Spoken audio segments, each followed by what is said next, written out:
Every once in a while when you're listening to a solo, you hear that one thing that makes you go, whoa, what in the heck was that? And a lot of times, it's probably this miscellaneous hack that we're about to show you called a sidestep that was used a lot by Herbie Hancock and a lot of other amazing jazz pianists.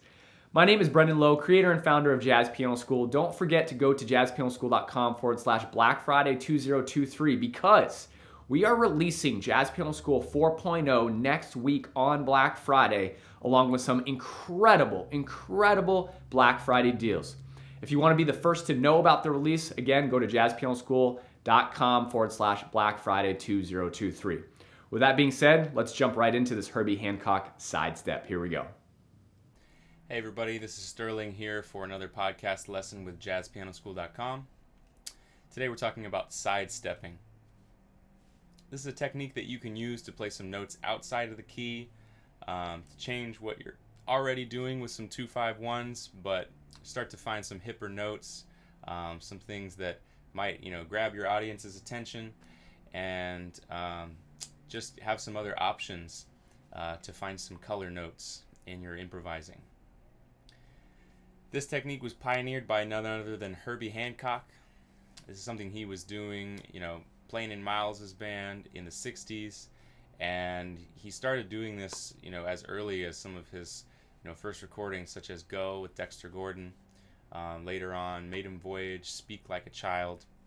Great albums with examples of this type of chromatic improvising. So we're going to take a look at exactly how he does this sort of thing, and how you can use it over 2-5-1s in your own playing. So let's look at this in a 2-5-1 progression in the key of C. So we're used to playing over these 2-5-1s with a scale from the home key. That would be like the C major.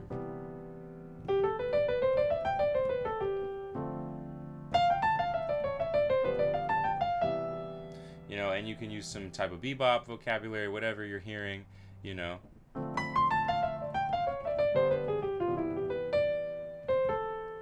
something like that. And what we're going to do is we're going to combine another 2-5-1 a half step away from this one. So for example, a half step below would be D flat minor, G flat 7, D minor 7, G7. Let's see what that would sound like. What we're going to do is we're going to keep the same harmonic rhythm. We're going to have the 2-5-1 resolving to C major in measure 3, but we're going to add another 2-5-1 in the first measure. So altogether it'll sound like this. 1, 2, 3, 4.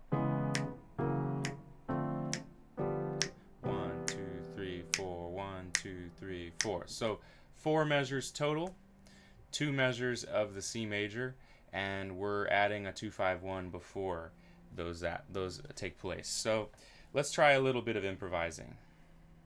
1, 2, 1, 2, 3, and.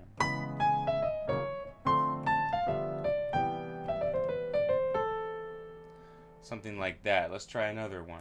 1, 2, 3, 4.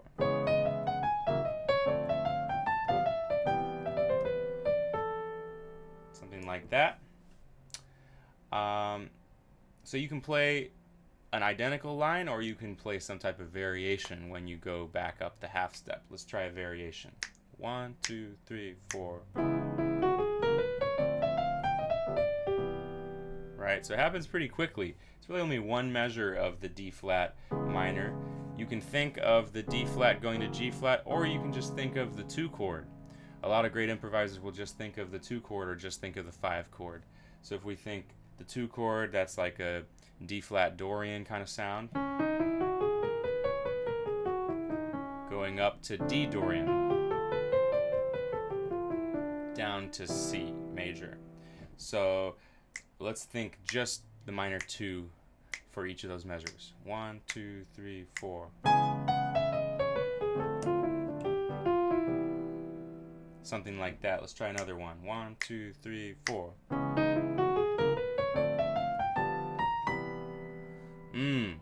Alright, so we can focus on going through those chords and resolving on a chord tone when we get to C major. That time I played a line that went only one direction. It's tempting to want to switch directions when you switch keys, but if you stick with one direction, either going up or going down, it can create a really cool, convincing line. So I think I played something like.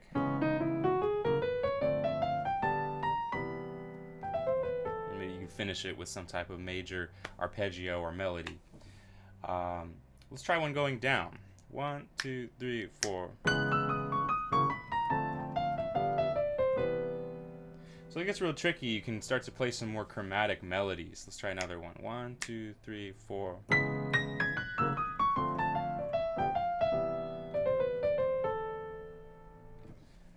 So that can give us some nice options of ways to come up with new melodies.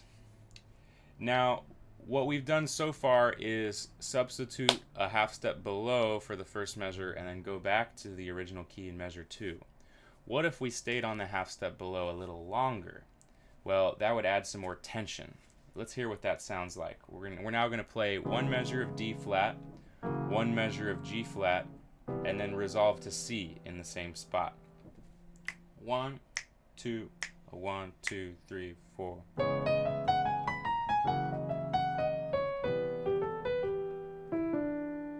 Something like that. Let's try another couple variations. 1, 2, 3, 4.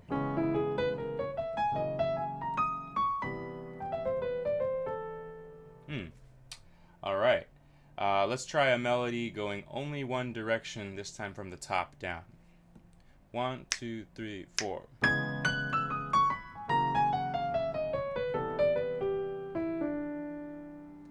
So I can come up with some pretty interesting resolutions when we get to the C major in measure 3.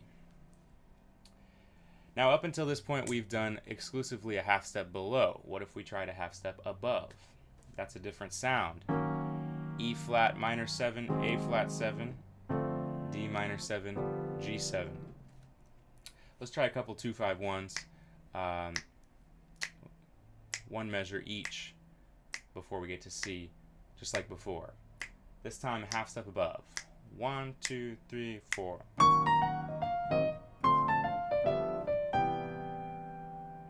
Okay, 1, 2, 3, 4. Cool. Let's try our line going in one direction, starting from below. 1, 2, 3, 4.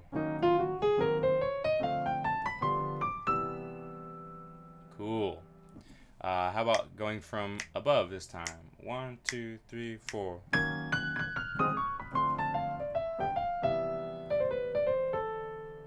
Very cool. So that gives us a lot of options once we add the half step above.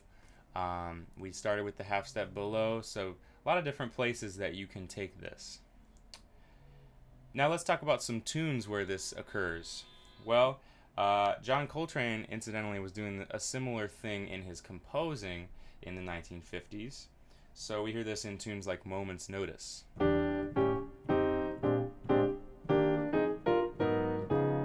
So starting from the half step below, so that would be like a D minor 7, G7, E flat minor 7, A flat 7, going to D flat major. Another example of this would be Lazy Bird, another Coltrane tune.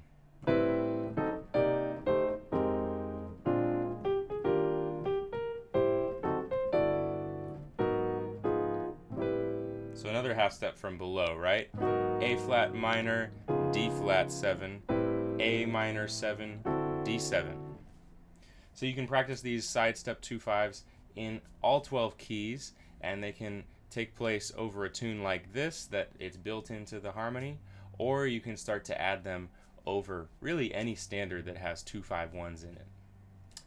So I hope you enjoyed this video talking about sidestepping, and good luck incorporating this into your improvising. Check out some of those John Coltrane tunes, and you can find the PDF practice materials for this lesson in the description down below. All right, thanks for tuning in. I'll see you next time. All right, well, I hope you guys enjoyed that episode. Don't forget to go to jazzpianoschool.com to check out all of our free, amazing education, all of the free podcast blogs. We do have a membership if you're looking to take a next step forward with us. Get access to over 1,000 different jazz piano videos, playbooks, mini courses, a main course curriculum, success path, and so much more. If you have any questions, feel free to email us at support@jazzpianoschool.com. I hope you have a wonderful day, and as always, happy practicing.